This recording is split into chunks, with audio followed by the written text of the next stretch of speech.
আগামী ডিসেম্বর শেষ হচ্ছে, জানুয়ারি 1 তারিখ হচ্ছে। আচ্ছা আস্তে, আপনারা জানুয়ারি মাসের 1 তারিখে ছেলে মেয়েরা পিকনিক করতে যায় না? জোরে বলুন হ্যাঁ না না, জোরে বলুন হ্যাঁ না না। আপনারা যারা বাবা এসছেন, যারা ছোট ছোট ছেলে এসছেন, যারা পিকনিক করতে যান, তাদের কাছে প্রদীপের একটা নিবেদন রইল। কি নিবেদন রইল? পিকনিক করুন, 1 জানুয়ারি মানান, আমি খুশি, আনন্দে মানান। দেখুন, পিকনিক করতে যাবেন, যে গাড়িতে যাবেন সেই গাড়িতে একটা গীতা থাকে। আপনি যাবেন পিকনিক করতে, এক পকেটে মোবাইল রাখবেন, এক পকেটে গীতা রাখবেন না। আপনার কাছে বিশেষ নিবেদন রইল। প্রশ্ন করবেন আপনারা, গীতা রাখলেই কি উদ্ধার হয়ে যাবে? হ্যাঁ, হবেন। গীতা বিপদ থেকে রক্ষা করে। অনেকেই অনেক প্রমাণ পাওয়া গেছে, আমার কাছে অনেক প্রমাণ, আমি নিজে খুদ প্রমাণ। যে বছর 2000 টাকার নোট চেঞ্জ হয়, সে বছর আমি কলকাতা থেকে গান করে রাত্রিতে আসছিলাম, আমার ড্রাইভার ছিল পুলিশের গাড়ি চালাতো। তো সেই ছেলেটি বারবার রাস্তাতে 3 বার বিড়াল পেরিয়ে গেল, শুনলো না। আমি ঘুমাচ্ছনে ছিলাম একটু, বললাম ভাই একটু থেমে যাও, ও শুনলো না কোনো কথা। কিন্তু হঠাৎ গিয়ে দেখলাম গাড়ি উল্টে 4 পাল্টি খেয়ে গেছে, ওপর দিকে চাকার নিচে আমরা। পুলিশ অফিসার ছুটে এসে দেখছে প্রচুর ট্রাক দুপাশে জমে আছে, গাড়িটা একবারে উল্টে আছে, গোটা তেপসে গেছে। সবাইকে বলছে একজনও বেঁচে নেই, সবগুলো পরিষ্কার করতে হবে, বের করতে হবে, আপনারা সব সরে যান। প্রচুর লোককে সরাচ্ছে। যখন কেটে আমাদের বের করলো, তখন পুলিশ অফিসার চমকে গেল, সবাই আমরা জীবিত আছি। আস্তে আস্তে উঠে গেলাম। সে অফিসার আমাকে বললেন, স্যার আপনি বাঁচলেন কি করে? আমি তখন বললাম, কিছু মনে করবেন না স্যার, এই দেখুন আমার পকেটে একটা গীতা ছিল, তাই। এখানে মুখটা কেটে আমার রক্ত বেরোচ্ছিল। উনি বললেন, তাহলে আপনার মুখ দিকে রক্ত ব্লিডিং হচ্ছে, বোধহয় কোথাও ধাক্কা পেয়েছে। বললাম না, এখানটা একটু কেটে গেছে, আমি বুঝতে পারিনি। তা আপনার চমকে যাবেন। আমি যখন বেরিয়ে গেলাম, তখন উনি যেই দেখছে সেই বলছে বিরাট অ্যাক্সিডেন্ট হয়েছে, গাড়িটা কিচ্ছু না, একবার চুরমার হয়ে গেছে, ভেতরে আমরা ছিলাম, কিন্তু গীতা ছিল। শুধু তাই নয়, বহু উদাহরণ আছে। তা গাড়িটা বললেন যে আমি এখান থেকে নিয়ে যাবো ট্রেনে, 10,000 টাকা লাগবে, আপনি আসবেন 10 দিন পর। এমনকি আমাদেরকে হসপিটালে নিয়ে গেল, সবাইকে চেক আপ করলো, ছবি করলো, কারো কোনো কিছু হয়নি। আশ্চর্যের ব্যাপার এইটাই যে যখন আমি গেলাম তার থানাতে, তখন অফিসার তো বিরাট বাঘের মতো গর্জন, কিন্তু সে তখন মাথা নিচু করে দাঁড়িয়েছে।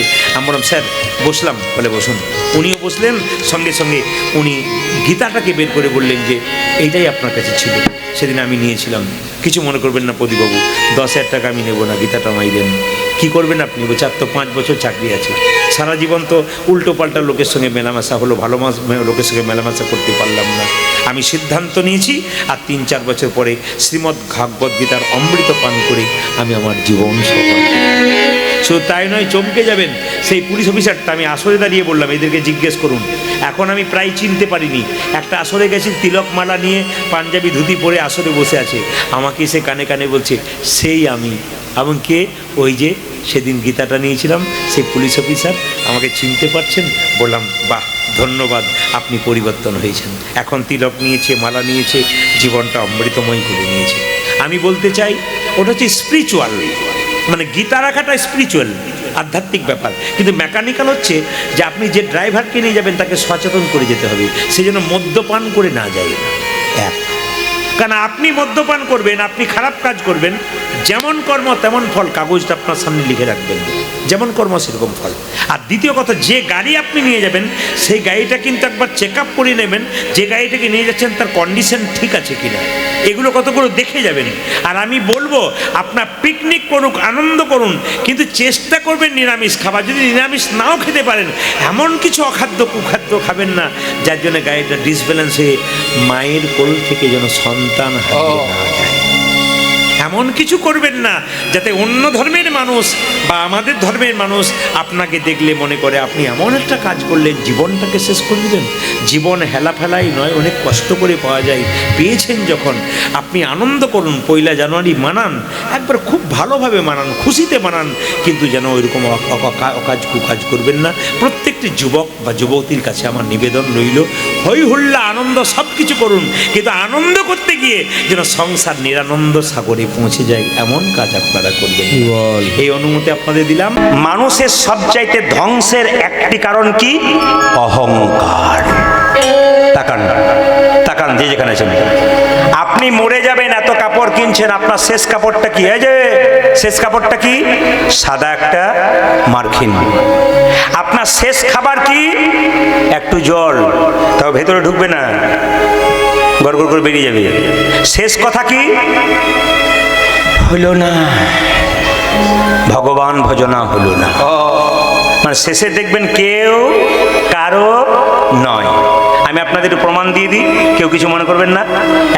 স্বামী বিবেকানন্দ আমেরিকা গিয়েছিল, তো আমেরিকাতে দেখতে পেলো যখন এখানে মুসলিমদের কেউ মারা গেলে কবর দেয়, তাই না? জোরে বলুন। আমাদের কেউ মারা গেলে কি করে? কেউ শ্মশানে নিয়ে যায়। তো দেখুন ওখানে কিন্তু নিয়ম হচ্ছে যে মারা যায় তাকে কবর দেওয়া হয়। তো একজন স্ত্রী কি করছে তনুন, একজন স্ত্রী তার স্বামী মারা গেছে, এখন কবরের নিচে ওখানে মাটির তলে স্ত্রী দেখছে স্বামী শুয়ে আছে, কালকে মারা গেছে আর আজকে ওর স্ত্রী হাওয়া দিচ্ছে। দেখুন তাকান কত প্রেম। দেখুন আপনারা তো বলেন ভারতবর্ষের মেয়েরা সতী নারী, দেখুন আমেরিকার মেয়েরা কি করছে, স্বামী মারা গেছে আর কবরে খুব জোরে এরকম হাওয়া দিচ্ছে। বিবেকানন্দ প্রণাম করে বলছে, বাহ মা, তোমাকে কোটি কোটি দণ্ডবোধ প্রণাম। বলে কেন?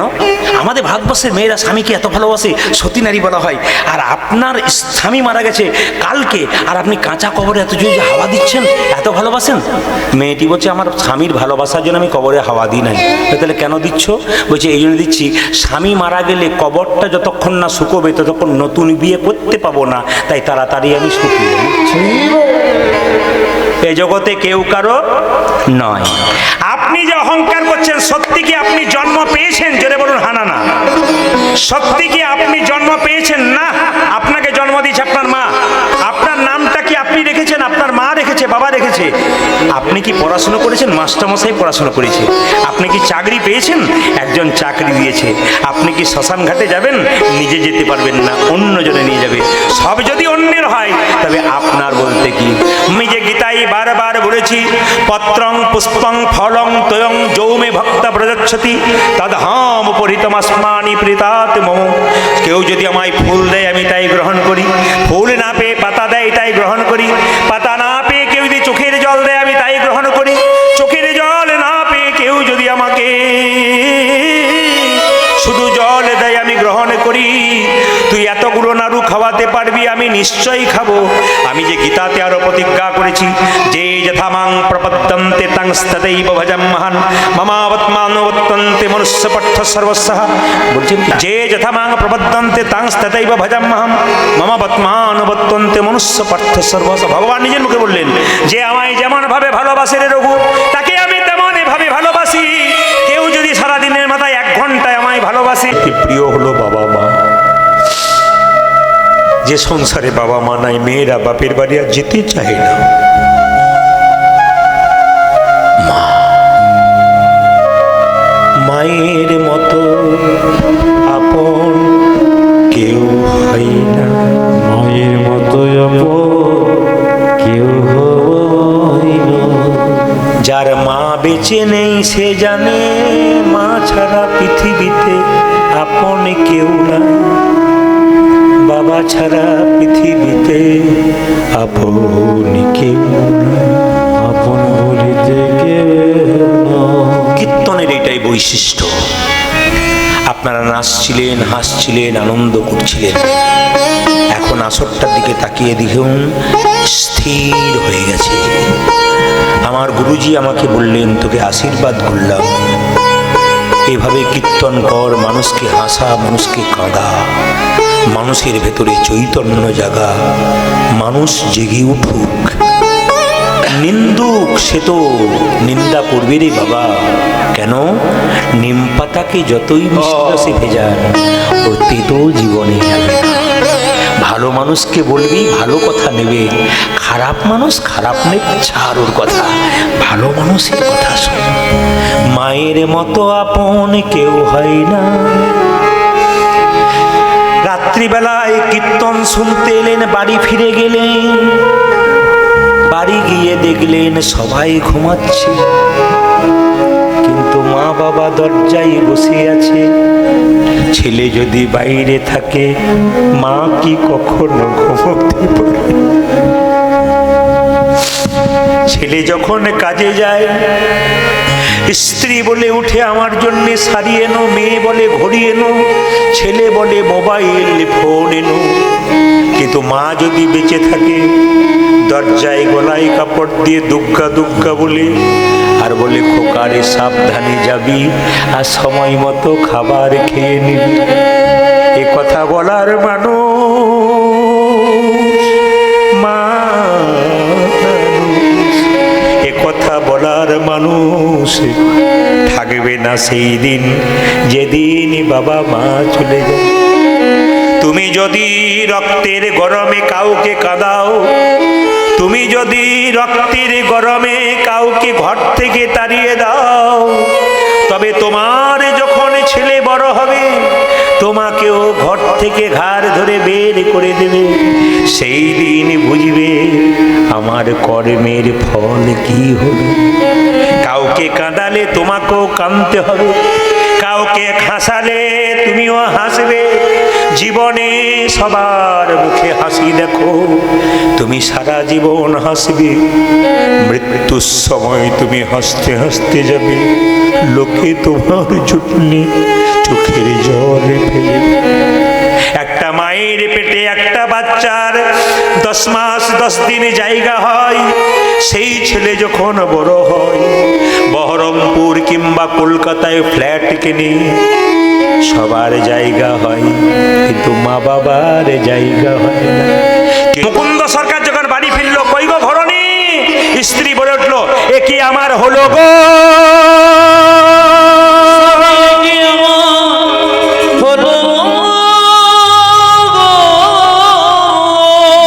আসলে মুকুন্দ সরকারের অহংকার হয়ে গেল, আমি চিকিৎসক, আমার মতো কবিরাজ কেউ নাই। ভগবান বলল, মুকুন্দ আমি তো আশীর্বাদ দিলাম, তুই কবিরাজ হলি, তোর অহংকার হয়ে গেল। দাঁড়া, তোর স্ত্রী কেমন রোগ দেবো তেও ধরতে পারবি না। স্বামী, এ কি আমার হলো গো।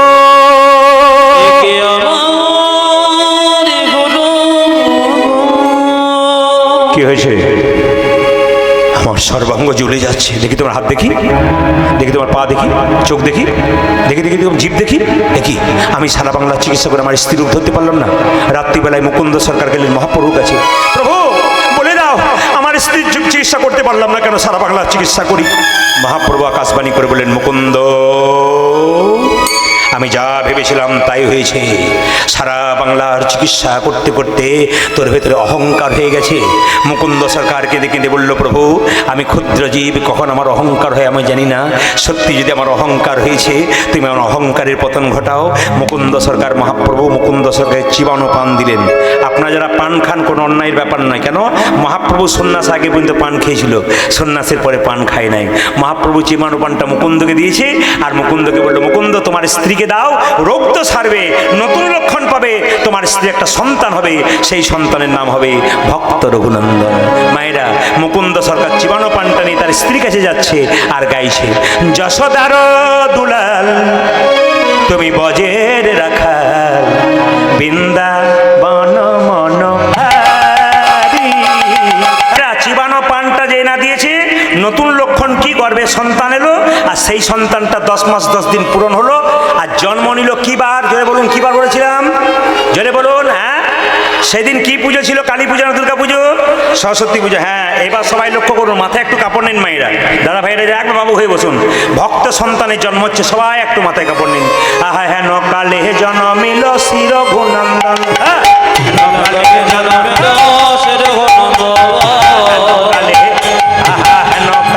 জন্মিল শির ঘুনন্দন,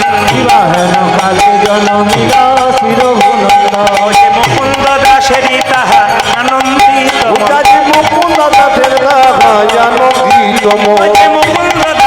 তাহা আনন্দিত।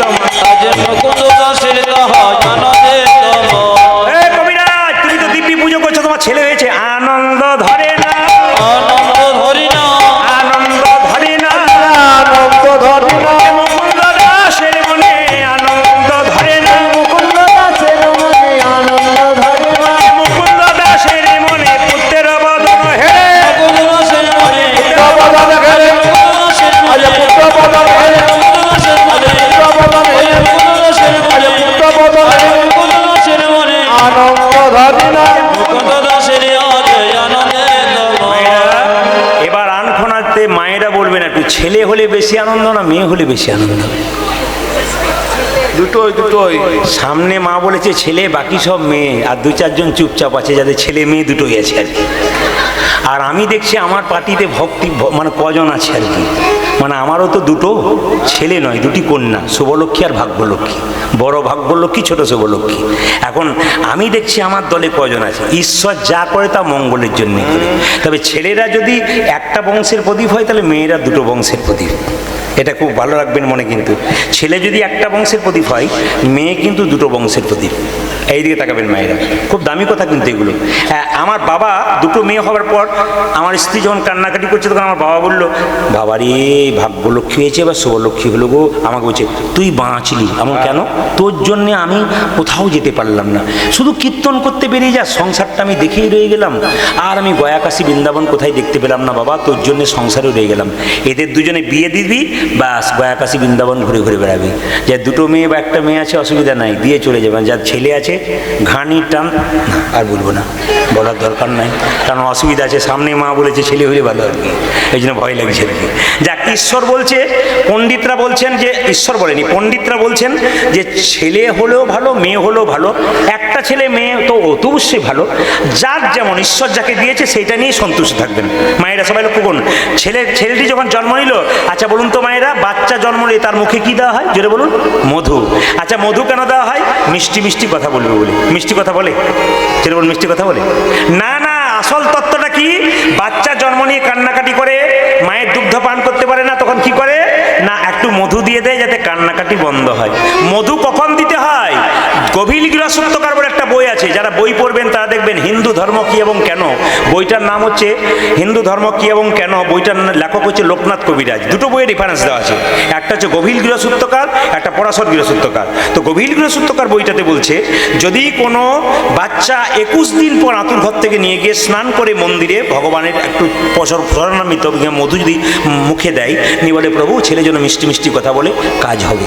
কিন্তু কেউ আমরা করিনি, জানি না, আমি জানলাম তাই বললাম, প্র্যাকটিক্যাল দেখে নেবেন।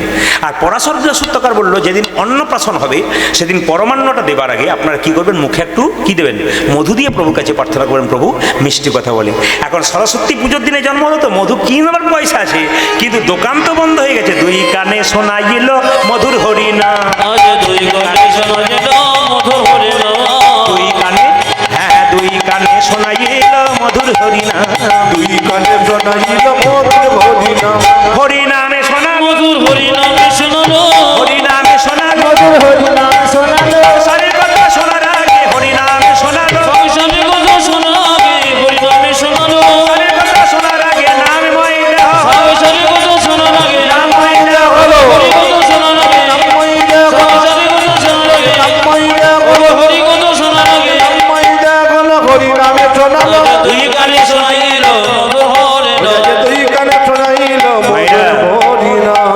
কীর্তন মানে প্রত্যেকটি অঙ্গে অঙ্গে একটা করে শিক্ষা আছে, যত মজা আছে তত শিক্ষা আছে। এগুলো আমি খুঁজে খুঁজে বের করি, কেন?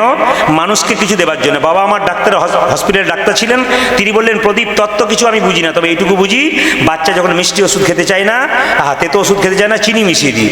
তত্ত্ব কথা বলবি, তার মধ্যে একটু মিষ্টি মিষ্টি কথা বলবি, কি বাস্তব বলবি, ঠিক মিলে যাবে। কীরকম? মায়েরা সবাই লক্ষ্য করুন, ছেলে বড় হলে মা কি করে? এইদিকে এইদিকে, ছেলে বড় হলে মা কি করে? মা মনে মনে আশা করে, আমার দিকে তাকান, মা মনে মনে আশা করে যে ছেলে হয়তো আমাকে খেতে দেবে। জোরে বলুন হ্যাঁ না না, জোরে বলুন হ্যাঁ না না, জোরে বলুন। ছেলে খেতে দেয় না কেন? সিগন্যাল আগেই দিয়ে দিয়েছে। তাকান কোথায় দিয়েছে, আমার দিকে তাকালে বুঝতে পারেন, যারা আড়ালে আছেন তা একটু দেখে নেবেন। কিরকম? ছেলেকে যখন এরকম করে কোলে নিন, মাথাটা এইদিকে থাকে, পাটা এইদিকে থাকে, কি বলে? খোকা তুই বড় হবি হব মা। কোনটা নড়াই, পাটা না মাথাটা? জোরে বলুন। হব মা, খোকা তুই বড় হবি হব মা, তুই পড়াশোনা করবি করব মা, তুই চাকরি পাবি পাবো মা, তুই বিয়ে করবি বলতে হবে না। এখন আর ঘটক দরকার নাই, হ্যালো আর গেল। 1500 টাকায় গেছে। কঠিন ব্যাপার, বুঝেছেন তো? এই করে করে সারা রাত্রি কেটে যাবে, কিন্তু আপনাদের মনের আশা আর পূর্ণ হবে না। তবে আমাকে গতকালকে কমিটি বলেছিল, দাদা এমন দেবেন যেন হজম হয়, বোধ হজম না হয়, বেশি দেবেন না বা যেন আসতে পারেন আর কি। বেশি দেবো না, একটু টাচ দিয়ে যায়। আবার ছেলেকে বলে খোকা তুই বড় হবি আমি বুড়ো হবি, তুই খেতে দিবি, তখন বাচ্চা বেশি করে পার ওরাই, সেটি হবে না। এটি কিন্তু একবার পরিষ্কার কথা দেখে নেবেন আপনারা মিলিয়ে, একবার মাথা নড়ায় না কিন্তু, ঠিক পাটি নড়াবে, হবে না, একবার দেখাবে। মায়েরা সবাই লক্ষ্য করুন, বাচ্চাটি জন্ম নিল কোনদিন সরস্বতী পুজোর দিনে, বলে মা কি আশীর্বাদে করো মা, আশীর্বাদে করো আশীর্বাদে করো ওরে মা। ভাই আশীর্বাদে কর কি? ডাক্তার নয়, ইঞ্জিনিয়ার নয়, ডাক্তার নয়, ইঞ্জিনিয়ার নয়, কি আশীর্বাদে করো মা।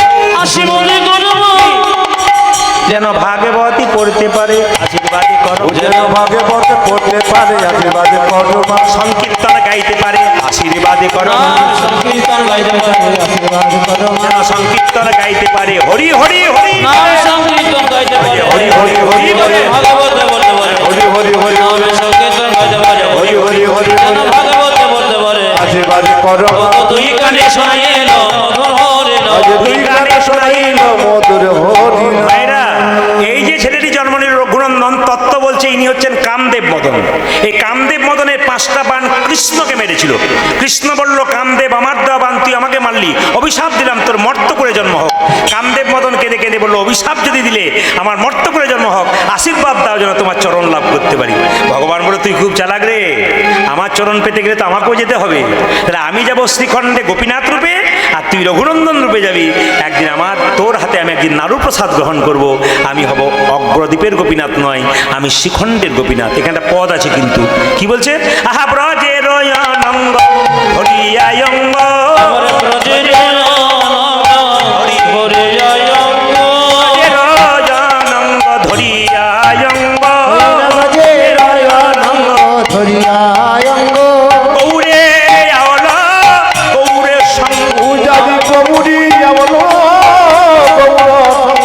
গৌরে আওল গৌর সঙ্গ, আমার গৌরে গৌর ভগতি ভূষণ ভগতবে,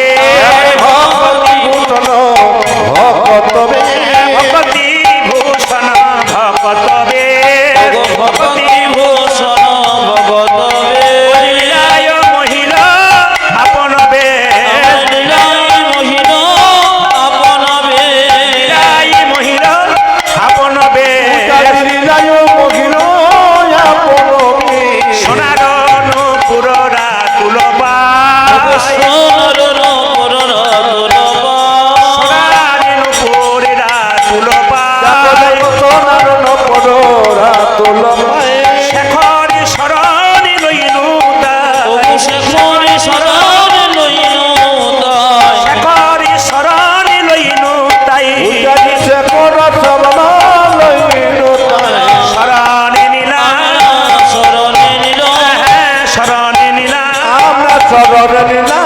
রঘুনন্দনে শ্রীচরণে শরণে নিলা, রঘুনন্দন শ্রীচরণে শরণে নিল রঘুনন্দনে শ্রীচরণে হরি হরি হরি বলে, রঘুনন্দন শ্রীচরণে হরি হরি হরি বলে রঘুনন্দন শ্রীচরণে হরি হরি হরি বলে রঘুনন্দন শ্রীচরণে হরি হরি হরি বলে রঘুনন্দন শ্রীচরণে হরি হরি হরি শরণে নিল বাবা কিছু মনে করবেন না, সবাই মিলে একসঙ্গে হাত তুলে।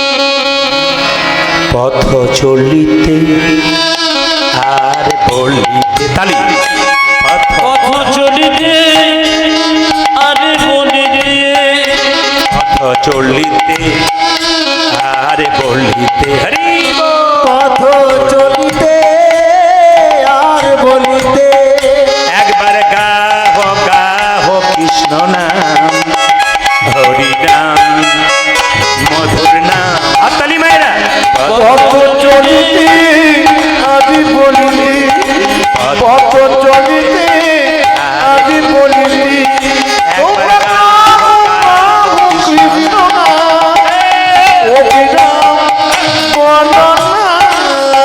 পথ চলিতে আর বলিতে, পথ চলিতে আরে বলিতে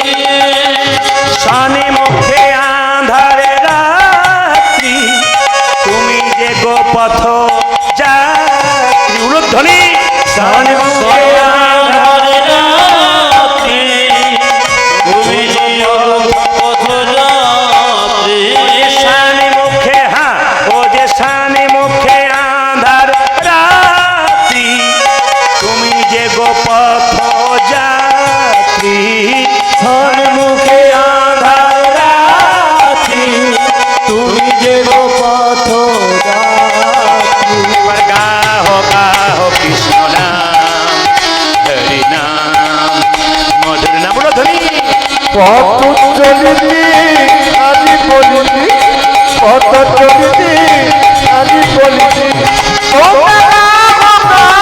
কৃষ্ণ না অবিনা কৃষ্ণ না পথ চলিতে আজ বলিতে কৃষ্ণ হরে যমুনা পথ চলিতে আজি বলিতে পথ চলিতে আজি বলিতে পথ চলিতে আজি বলিতে রাধারানী কি বাহ! এবার সবাই লক্ষ্য করুন, যে যেখানে বসে আছেন নাড়ু খাওয়া শুরু হবে, সবাই দর্শন করবেন, নাড়ু প্রসাদ আপনারা পাবেন। সবাই মিলে কীর্তন শ্রবণ করুন প্রেম সে একসঙ্গে। সবাই বাবু হয়ে বসুন। অভিনন্দন বড় হলো, 5 বছর বয়স, তার বাবা গোপীনাথের মন্দিরে পুজো করছে। সবাই দর্শন করবেন, সবাই দর্শন করুন। মা করজোরে বসবেন, মাথায় কাপড় নিন। দাদা ভাইদের রুমাল তোয়ালে থাকলে একটু মাথায় নিন।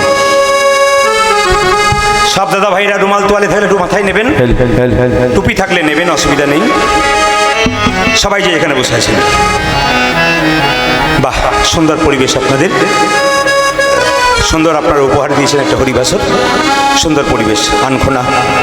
আমি গত বছর আসতে পারিনি, সবাই মিলে একশো প্রেম সে বসে রঘুনন্দনী বাবা মুকুন্দ সরকার গাইছে আর রঘুনন্দন দেখছি। সবাই দর্শন করুন। মামা অন্তরা মন্দিরে তুমি জাগো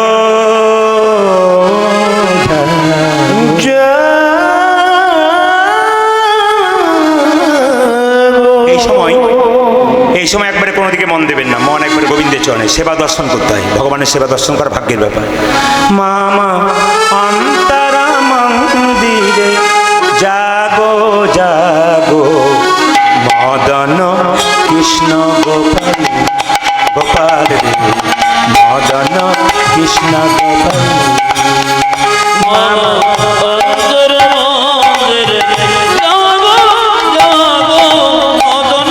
কৃষ্ণ গোপাল মদন কৃষ্ণ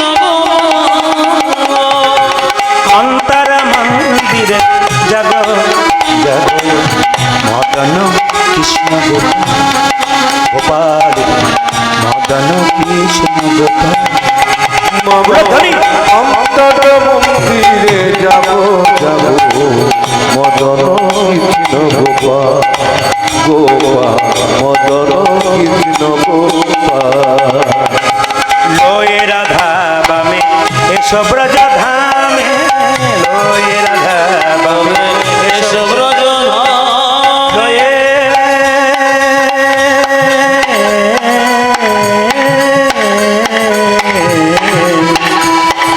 লয়ে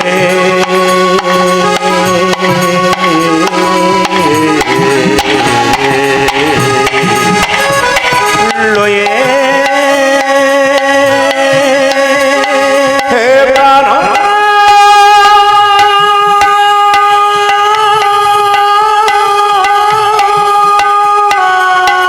উলধ্বনি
সগিরি ধারিলা মদন কৃষ্ণ গোপাল আমি তার মদন কৃষ্ণ গোপাল গোপাল মদন কৃষ্ণ গোপাল আরে গোপাল মদন কৃষ্ণ গোপাল। মুকুন্দ সরকার যখন গোপীনাথের পুজো করছে, তাকাবেন পাশের গ্রাম থেকে ছুটে এলো একটি ছোট্ট ছেলে। ছেলের নাম কার্তিক। কীর্তন শুনে কোনো লাভ? কোথা থেকে এসছিস রে? কি রে, কি নাম তোর? আমার নাম কার্তিক। কার্তিক? দাঁড়া দাঁড়া, কি করছিস? আমার বাবা খুব যন্ত্রণা, তাই নাকি? হ্যাঁ, একবার চলো আমার বাবাকে দেখতে যাবে, তাই নাকি? আমি পুজোটা করে দাঁড়া দাঁড়া দাঁড়া, আমি তো একটা পায়ে তুলসী পত্র দিয়েছি, এক পায়ে দেবো। খোকা, রঘু এইদিকে আয়, রঘু এইদিকে। বাবা কি হলো, দেখেছো কেন? এই ছেলেটার বাবার খুব শরীর খারাপ, একটু দেখতে যাবো। জীব সেবা শিব সেবা। এক কাজ কর, তুই পুজোটা কর। বাবা আমি মন্ত্র জানি না। কি বললি? মন্তর মন্তর মন্তর। ওরে, শুদ্ধ মন যদি কারো থাকে, মন্ত্রের দরকার হয়। ছোট্ট ছেলের বাবাকে যখন চিকিৎসা করতে গেল, ছোট্ট ছেলেটি মায়ের কাছে নাড়ু এনে গোপীনাথের মন্দিরে বলছে, ওগো গোপীনাথ তুমি নাড়ু খাও, তবে তুমি নাড়ু খাও, ওগো গোপীনাথ তুমি নাড়ু খাও। মায়েরা সবাই দর্শক কেঁদে কেঁদে ছোট্ট রঘুনন্দন মন্দিরে ঢুকেছে। ওগো গোপীনাথ ঘনশ্যাম, সবাই দর্শন করবেন। ওগো গোপীনাথ ঘনশ্যাম।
বাচ্চা কি বলছে?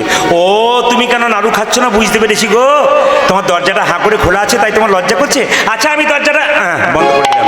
আচ্ছা হাতে বাঁশি রয়েছে, বাঁশি খুলে দিলাম, তোমার মাথার চূড়া খুলে দিলাম, এবার তুমি নাড়ু খাও। পাথরে গোপীনাথ যখন বারবার নাড়ু খাচ্ছে, ও বুঝতে পেরেছি, বাবা তোমাকে সুন্দর করে সাজাই, আমি তোমাকে সাজাতে পারি নাই বলে তোমার এই অভিমান হয়েছে।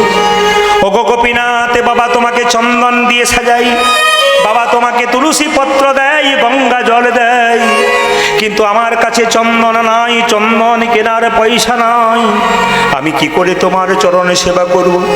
তবে সাধুগুরু বৈষ্ণবের মুখে শুনেছি চন্দন কেনার পয়সা নাই বা রইল, ভক্তি চন্দন গোবিন্দের চরণে দাও, নাই বা রইল চন্দন, তুলসী পত্র নাই বা রইল মন, তুলসী গোবিন্দের চরণে দাও, গঙ্গা জলে নাই বা রইল নয়নের জল, গোবিন্দের চরণে দাও। ছোট্ট রঘুনন্দন কেঁদে কেঁদে বলছে, আমি তোমাকে সাজাবো কেমন করে জানো? আমি সাজাবো তোমারে মোহন সাজেতে, আশা ছিল বড় মনে,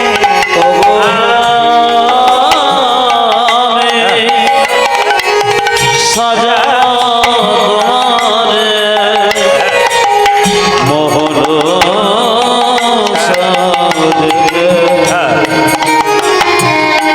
আশা ছিল বড় মনে,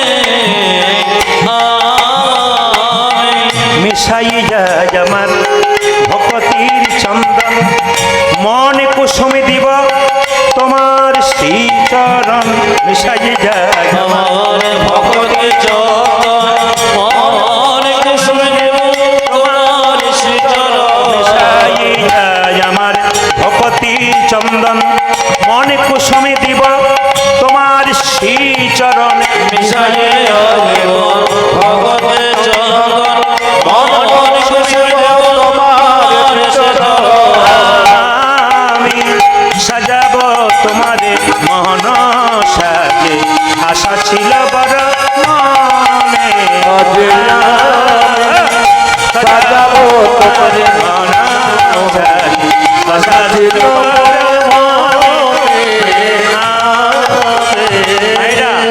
পাথরের গোপীনাথ যখন নাড়ু খাচ্ছে না, ছোট্ট রঘুনন্দন কি করলো দেখুন, যেটা আপনার পারেন না আমি পারি না। কি করলো? পাথরের গোপীনাথ, তুমি নাড়ু খাবে না, তুমি নাড়ু খাবে না, তোমার পায়ে আমি মাথা ঠুকবো। গোপীনাথ, গোপীনাথ, গোপীনাথ। রক্ত আর চোখের জলে মন্দির ভেসে যাচ্ছে। ভগবান গোপীনাথ মনে মনে ভাবছে, রঘুরে লোকে আমায় চরণে সেবা করে, সোনার থালায় রূপোর থালায় পায়েসে দেয়, কিন্তু তুই যে আমায় শুধু চোখের জল নয়, তুই রক্ত দিয়ে আমার চরণ ধুয়ে দিলি। তোর কাছে যদি একটা নাড়ু না খাই, তবে গীতাই যে আমার প্রতিজ্ঞা রবে না। তাকে আমি 1 ঘন্টা সময় দিই, কেউ 5 মিনিট দিলে আমি 5 মিনিট দিই, যে আমায় যেমন ভাবে ভালোবাসে। পেছন থেকে হাত বাড়িয়ে মুকুন্দ গোপীনাথ বলছে, রঘুনন্দন নাড়ু দে, রঘুনন্দন নাড়ু দে, রঘুনন্দন নাড়ু দে। গোপীনাথ নাড়ু খা, গোপীনাথ নাড়ু খা। গোপীনাথ নাড়ু খা। পাথরের গোপীনাথ এত নাড়ু খাচ্ছে, রঘু জিজ্ঞেস করছে, কি বাবা এত নাড়ু তো তুমি খাও না? সঙ্গে সঙ্গে পাথরের গোপীনাথ বলছে, সবাই আমায় ডাকে রে রঘু, তোর মতো এমন করি চোখের জলে ভেসে কেউ ডাকে, হরিব চোখের জলে ভেসে কেউ ডাকে না, চোখের জলে ভেসে কেউ ডাকে। তুই এমন চোখের জলে ভেসে কেউ ডাকে না। ও যে মন্তে তন্তে সবাই ডাকে, চোখের জলে ভেসে কেউ ডাকে। ওই মায়ের কান্দে সবাই এমন চোখের জলে ভেসে কেউ ডাকে। ওরে বাপ তন্ত্র সবাই না, চোখে জলে ভেসে কেউ ডাকে না, তন্ত্র সবাই না, চোখে জলে ভেসে কেউ ডাকে না, চোখের জলে ভেসে কেউ ডাকে না। সব নাড়ুগুলো ভগবান খেয়ে নিল, একটা নাড়ু ভগবান হাতে রাখলো। গোপীনাথকে রঘুনন্দন বলছে, ওই নাড়ুটা তুমি হাতে রাখলে কেন? ওটা তোকে খাওয়াবো বলে না, ওটা আমি প্রসাদ করবো। বলছে, শোন, হাজার হাজার সাপের মধ্যে একটা সাপের মাথায় মণি থাকে, যে সাপের মাথায় মণি থাকে তাকে খাবার জোগাড় করতে হয় না, অন্ধকারে বসে থাকে, মণির আলোতে পোকামাকড় ছুটে আসে, বসে বসে খাই। কোনো ভক্ত যদি ভগবান রূপ মণিকে হৃদয় মাঝে রাখতে পারে, ভগবান তার খাবার জোগাড় করে দেয়। আমি তোকে যদি খাওয়াতে না পারি, গীতাতে প্রতিজ্ঞা রবে না। জোর করে যখন খাইয়ে দিয়েছে, বলছে, হ্যাঁ গো, তুমি তো সব নাড়ু খেয়ে নিলে, আমাকে খাইয়ে দিলে, এখন বাবা এসে জিজ্ঞেস করবে প্রসাদ কই, তখন কি করব? তোর মায়ের কাছে যা, মায়ের কাছে বলছে, মা জানো আজকে সব প্রসাদ খেয়ে নিয়েছে? মা রেগে গিয়ে বললো, হ্যাঁ আমি তো বুঝতে পারছি কে খেয়েছে। তোরা বাপ বেটা মিলে যা খুশি তাই কর। হ্যাঁ, বাবা তো গেল চিকিৎসা করতে, আর তুই তো নাড়ুগুলো খেয়ে নিয়েছিস। এই দেখ, 1 থালা নাড়ু নিয়ে জানো যে বাবা বকাবকি করবে। যে না নাড়ুর থালাটা নিয়ে মন্দিরে ঢুকছে, বাবা চিকিৎসা করে বাড়ি ঢুকছে। মায়েরা আসে যা মুকুন্দ দাস, কহে বালকের পাশ। এই রঘু, কয়ে বালকের আসে যা মুকুন্দ দাস, কহে বালকের পাশ। ও জয়া ফিরা মুকুন্দ কহে বালকের পাশ। প্রসাদ নাই বিদ্যা না দেখি, প্রসাদ নাই, প্রসাদ নাই বিদ্যা না দেখে, প্রসাদ নাই আমি দেখব কেমন পূজা দিতে, আমি দেখিব কেমন পূজা দিয়েছ, আমি দেখব কেমন পূজা দিয়ে। আমি দেখিব কেমন পূজায় সকাল থেকে পুজো করতে বলেছে, এখন 1 থালা নাড়ু কি বাবা? বাবা আজকে গোপীনাথ সব নাড়ু খেয়েছে, মিথ্যে কথা কথা করে। আমার একটি মাত্র ছেলে, আমার বড় দুঃখ লাগে মিথ্যে কথা বলে। বাবা তুমি বলেছো ভগবান ধ্রুবের হাতে খেয়েছে, ভক্ত প্রহ্লাদ হাতে খেয়েছে, আমার হাতে খাবে না কেন? খেয়েছে, হ্যাঁ খেয়েছে। দেখাতে পারবি? হ্যাঁ দেখাতে পারবো। দেখালে ভালো, তোর একদিন কি আমার একদিন, না দেখাতে পারলে। বাবা দরজার বাইরে দাঁড়িয়ে আছে, দরজা বন্ধ করে সবাই তাকান।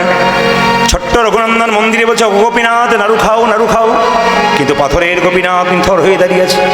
ছোট্ট রঘুনন্দন বলল, তুমি এখনই নাড়ু খেলে, এখনই খেলে না, বাবার কাছে আমাকে মিথ্যাবাদী প্রতিপন্ন করলে। ওগো গোপীনাথ, তুমি এই রকম ভগবান, যে তোমায় ভজনা করে তাকে তুমি এত কষ্ট দাও। রাধারানী তোমায় ভালোবেসেছিল বলে কুলে তাকে কলঙ্কিনী হতে হয়েছিল। তুমি যদি নাড়ু না খাও তবে তোমার মন্দিরে গলায় উর্নিটাকে নিয়ে আমি আত্মহত্যা করব। গোপীনাথের গলার উর্নিটাকে নিয়ে যে আত্মহত্যা করতে গেছে, পাথরের গোপীনাথ মনে মনে ভাবছে, রঘুরে আমার মন্দিরে কেউ যদি আত্মহত্যা করে তাহলে আমাকে ভক্তের ভগবান কেউ বলবে না, বিপদ বারণ মধুসূদন কেউ বলবে না। পেছন থেকে হাত বাড়ি বলছে, রঘুনন্দন নারুদে, রঘুনন্দন নারুদে, রঘুনন্দন নারুদে, নারুখা গোপীনাথ গোপীনাথ। কে বললো নারুদে? বাবা যেই না দরজাটা খুলে দিয়েছে অমনি দেখলো অর্ধেকটা পাথরের নাড়ু। প্রথমেই বলেছিলাম আপনাদের যে পাথরের নাড়ু অর্ধেকটা হলো কেন, বাবা দরজাটা খুলেছে অর্ধেকটা পাথরের নাড়ু। হ্যাঁ রে রঘু, এ কি দেখছি? রঘু বলছে, বাবা আমি দেখছি আসল নাড়ু। আর বাবা বলছে, না আমি তো দেখছি পাথরের নাড়ু। রঘুনন্দন কেঁদে কেঁদে গোপীনাথকে বলছে, হাগো গোপীনাথ, বাবা দেখছে আসল নাড়ু নয় পাথরের নাড়ু, আমি কেন দেখছি আসল নাড়ু?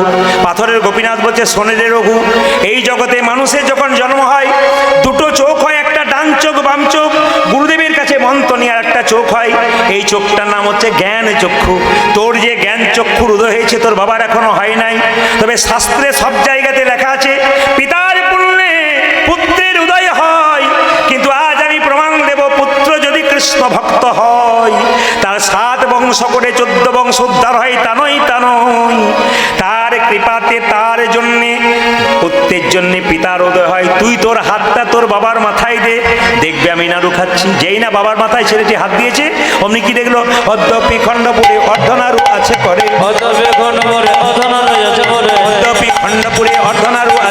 অদ্যপি খণ্ডপুরে অর্ধনাড়ু আছে করে, যত ভক্তগণ জনে জনে, যত ভক্তগণ জনে জনে, যত ভক্তগণ জনে জনে, দেখে যত ভক্তগণ জানে জানে, ব্রজের মদন বজের মদন যেই শিরগুণন্দন সে, ব্রজের মদন জি শিরগুণন্দন সে, বজের মদন যেই শিরগুণন্দন সে, আজ বেদনা মদন নাচির কোনো মনসে, ভবদাস রস বনে বনে, ভবদাস রস ঘনে ঘনে, আজ মিলনে হলো রে। আজ মিলন হলো রে। আপনারা কি ভেবে নিয়েছেন আজ উঠবো না নাকি? না উঠবে না। আমি মিলন হলো বললাম তাও উঠলো না। দেখুন 3টে ভুল আপনাদের ভাঙলো। প্রথম ভুল, আপনাদের কানে কানে যারা মন্ত্র দিয়েছিল যে প্রদীপ পাল শুধু কথাই বলে, ওকে কাল সকালে বলবেন যে কীর্তন হয়, 1 নম্বর। 2 নম্বর, আসরে যতক্ষণ আমরা থাকি আপনারা যেমন আমাদেরকে টাকা দেন সেরকম আমরা পরিশ্রম করে নিই, ফাঁকিতে নিই না। যতক্ষণ থাকি আপনাদের ভালোবাসার স্বার্থে। তা আপনারা কিন্তু যেতে চাইছেন না। এর রেকর্ড শুধুমাত্র মায়ের মন্দির এখানে নয়, আপনি আরও অন্য কোথাও গান শুনতে যাবেন, ওখানে একই দেখবেন মানুষ এরকম পাথরের মতো শক্ত হয়ে বসে থাকে। আবার হলে ভালো হয়। মায়েরা এবার দিলে বদ হজম হবে, খিদেটা থাক। আমি কথা দিয়ে গেলাম যদি শরীর সুস্থ থাকে ভালো থাকে তাহলে আমি 15 বছর একবার আপনাদের সামনে আসবই, 15 বছর পর একবার আসবই 100%।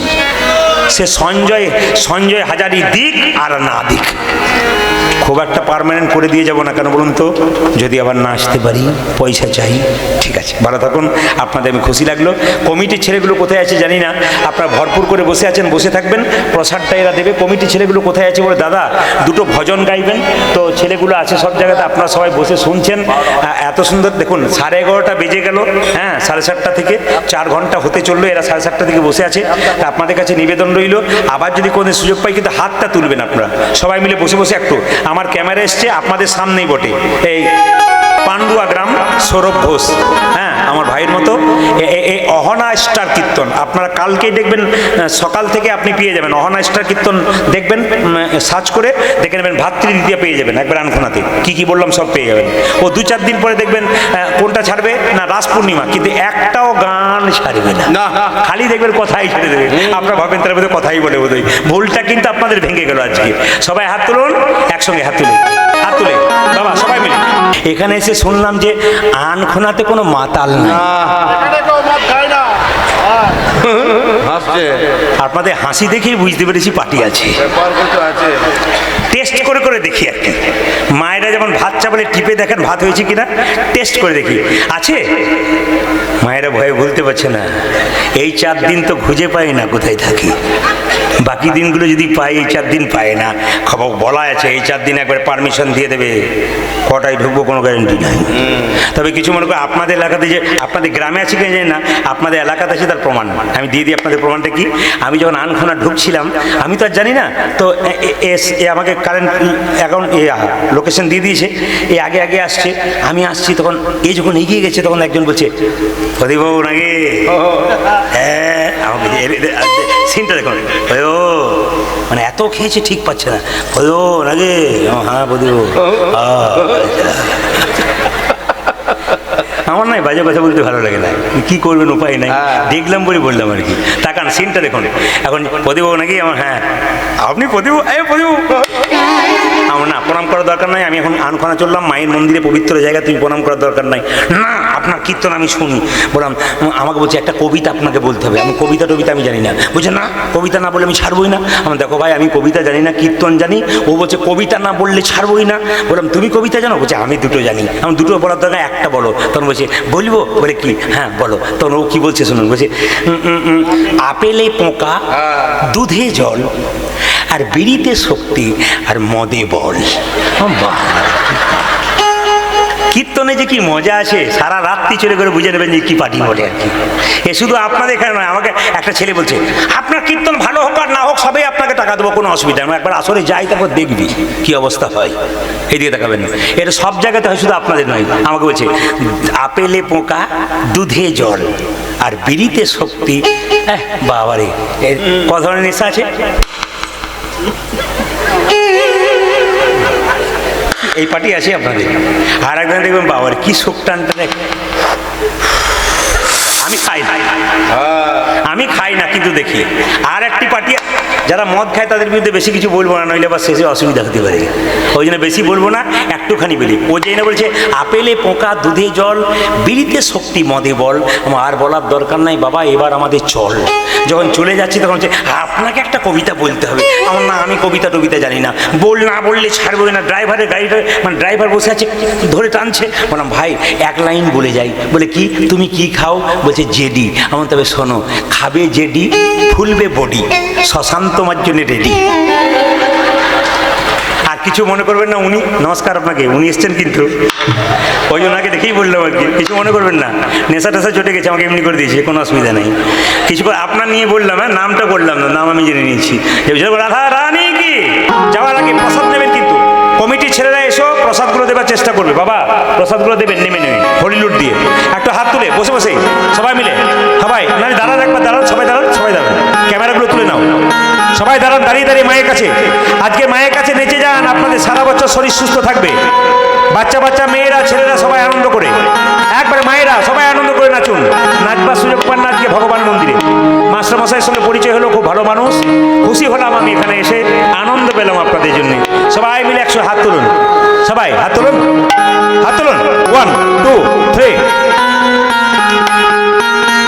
মাইক সেট ভালো করেছে, ভালো বাজিয়েছে, সবাই হাত তুলুন, সবাই সবাই হাত তুলুন, আনন্দ করে নাচবেন। এখন দেবেন না, এখন বাতাসা দেবেন না, এখন বাতাস দেবেন না, এখন দেবেন না, এখন হাত তুলুন।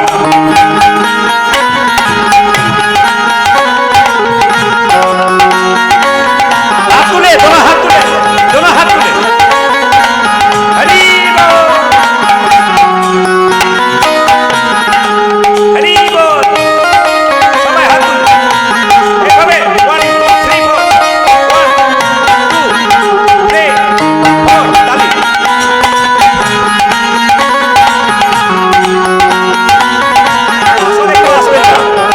বলি বলি, আপনি অসুস্থ মানুষ, আপনি আসুন। অসুস্থ মানুষ খুব ভালো কৃষ্ণ ভক্ত, কিন্তু খুব মন দিয়ে কীর্তন শুনছিল। আমি আপনাদের বলে যাই, আসরে উঠে কেউ সেলফি তুলবেন না, বারবার বলবো। আসর থেকে নাম্বার সুযোগ দেবেন 1 নম্বর। 2 নম্বর কথা হচ্ছে সময় আমি অনেকক্ষণ আপনাদের দিলাম, রেস্ট দেবেন আমাকে, চাপ আছে, আমারও কাল ভাইফোঁটা আছে, যেতে হবে। আপনাদের কাছে নিবেদন রয়েছে, যে যেখানে আছেন ভালো থাকুন আর হাত তালি দিয়ে একটু নাচুন। আপনার প্রসাদটা কিন্তু পেয়ে যাবেন, উনি কিন্তু এখান থেকে হরিলুট দেবেন। কেউ কেউ নেমে নেমে, আমার ভাইরা যারা আছো নেমে নেমে সবাইকে একটু হরিলুট দিয়ে দেবে, ওদের কথা একটু কীর্তন করে নি। আজকে যারা নাচবেন সারা বছর দুঃখে যাবে, আর যে নাচবে না সারা বছর দুঃখে যাবে। দেখি কে কে নাচতে পারে। কাভি রাম বানেঙ্গে, কাভি শাম বানেঙ্গে, চলি আনা